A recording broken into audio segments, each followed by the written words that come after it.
Welcome to Bob's Garden. Today we're going to talk about harvesting birch bark. Birch bark has many uses. I use it personally for my pressed flower art. It gives you a lot of different effects. You can use both sides of it. If I want to depict a walkway, I could use this side of it. If I want to do a tree in the artwork, we can use it either way, this way or that way. You can also take parts of it and make it look like a walkway or masonry. So it has a lot of uses in pressed art, but it also has a lot of uses besides that for basket weaving, medicinal uses. It can even be written upon. I've even seen it used for origami.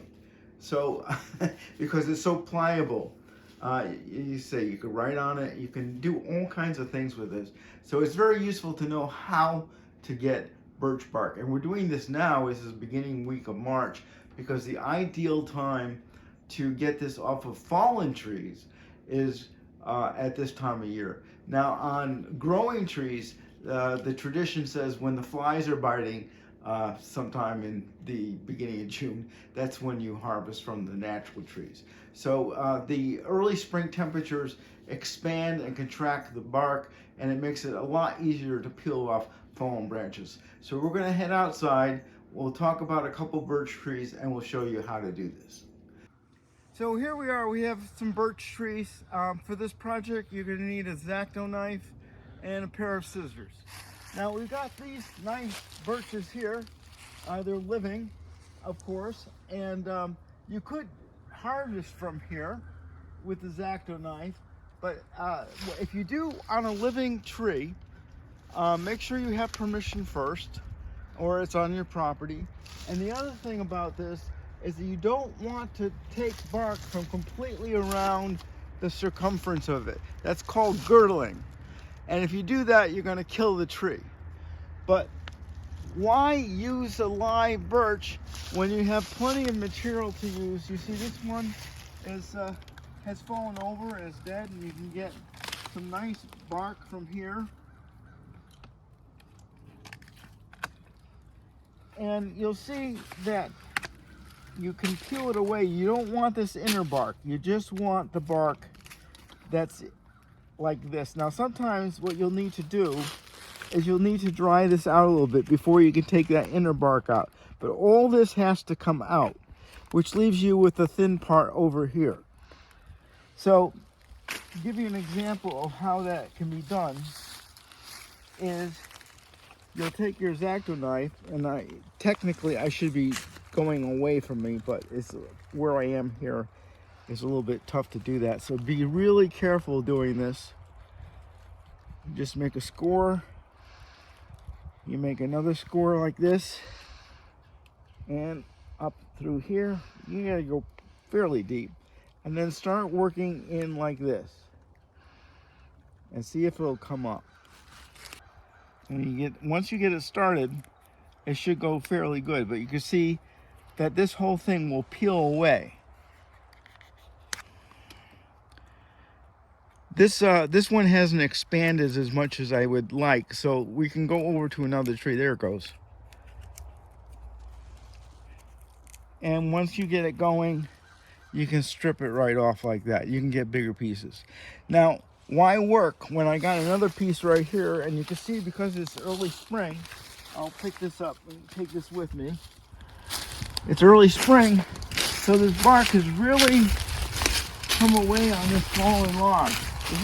This is the easiest one to do. And for this, you see we have a ton of bark here. This will be enough to last me like forever. Just about. So just put that down like that. This is great. Look at this. I wish I had found this tree before, because I had been using another log that was not as good as this. Now, you see how this curls around like this way? So when you're storing it, you want to roll it up in the opposite direction, so it doesn't, haven't gotten this dried out yet, but you can roll it up in the opposite direction to store it. So we have more than enough here. And I do want to show you another place where I had been harvesting. So you can see here, that other one that we're trying to get the bark off, it's still early spring here. It's only the first week in March. And it needs more time to expand and contract for that to peel off easy. But here you can see I harvested this earlier just by making these cuts like we did before. And I didn't take such a big piece of it. I just want to demonstrate to you that this, judging for how easy this is before, and you can see this one's going to come right off like that, see? So that's what I wanted to show you on this. So we have this piece of bark here, and what happens is you'll see that there's 2 layers of bark on the other side. And what you might want to do is, sometimes this is really difficult to get off. So when it's really wet like this, I leave it out for a couple days and then I can peel it off. But this one is pretty good here. So we'll just peel this off here. Put this in the sink. And you can see we want to get this all the way down. Now this one's not peeling away so easily. So we'll let that dry out. And then after we get it in the microwave press, it'll come off quite easily. But we need to let this dry for a couple days, so we'll put that one away. So over here, we have our microwave press. We have another video on using this. You'll see that it looks brand new because I just bleached the sheets and then ironed them. And then I was pressing some seeds before, so you get these little indentations. That's okay. So we're going to put this in, I put this in bark side down because we got a little curve here. We want to get this flat. So we're going to cover that up and load our press. You'll see I have a number on here because I have 2 microwave presses, and sometimes I'll do this in batches using both of them. And I like to keep track of which one I zapped. So that helps keep me track of what I'm doing here.